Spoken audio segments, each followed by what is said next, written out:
سلام گایز، برگشتیم با یه وبلاگ دیگه. Shit.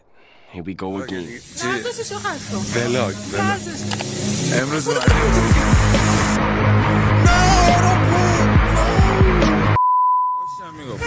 خوش اومدید به ولاگ. الان ساعت 6 صبح، اصلا باور نکنید ساعت 8 صبح. منتظر ونیم.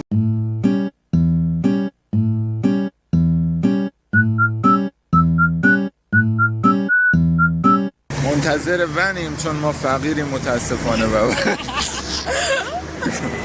بله ارزم به مثلا خودمو درست کنم. ارزم به حضورتون ما آمدیم ولی اتوبوس رفت. الان داریم یخ میزنیم، هوا سرده، این بده و منتظریم بیاد که بریم.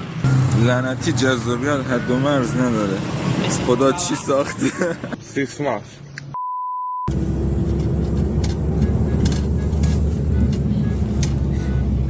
چطوری جونته؟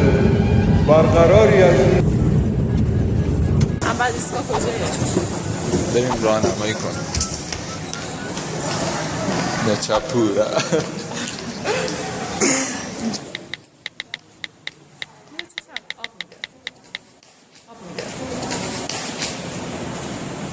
گاوه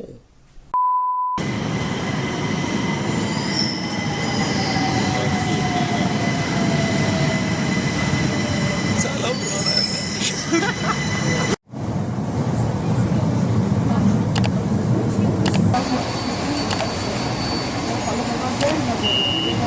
ایستگاه بعد راه آهن. Next station راه آهن.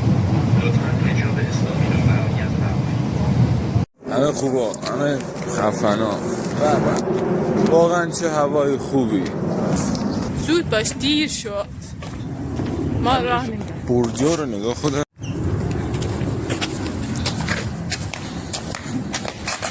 آنه برو آنه در سرزمین های دوردست چه گذشت.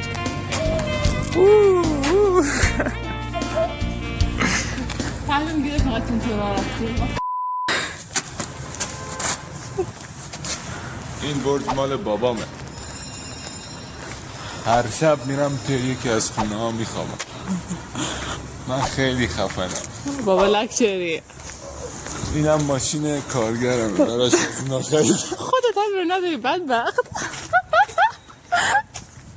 قد کن. یو واتس اپ چیه؟ یو زیبایی جزر من. سجاد رسیدیم. سجاد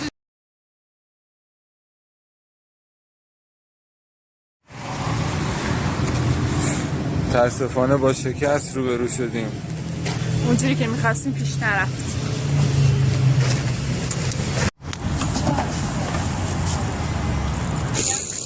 ما چون با شکست مواجه شدیم سعی کردیم انگیزمون رو دست ندیم بیاییم تا پیش نیفتیم. چند کیلویی؟ 20 کیلو.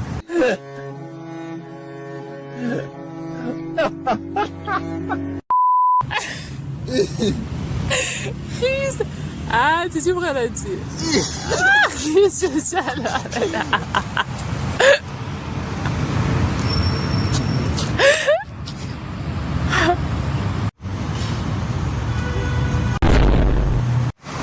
واقعا کار زشتی میکنید دوستان. آشغالاتون رو میذارید اونجا مگه نه؟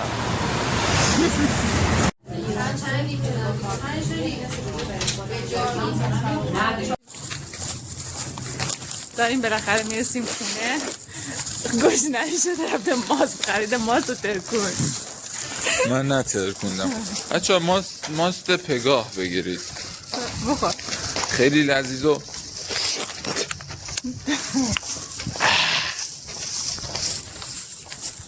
بالاخره رسیدیم.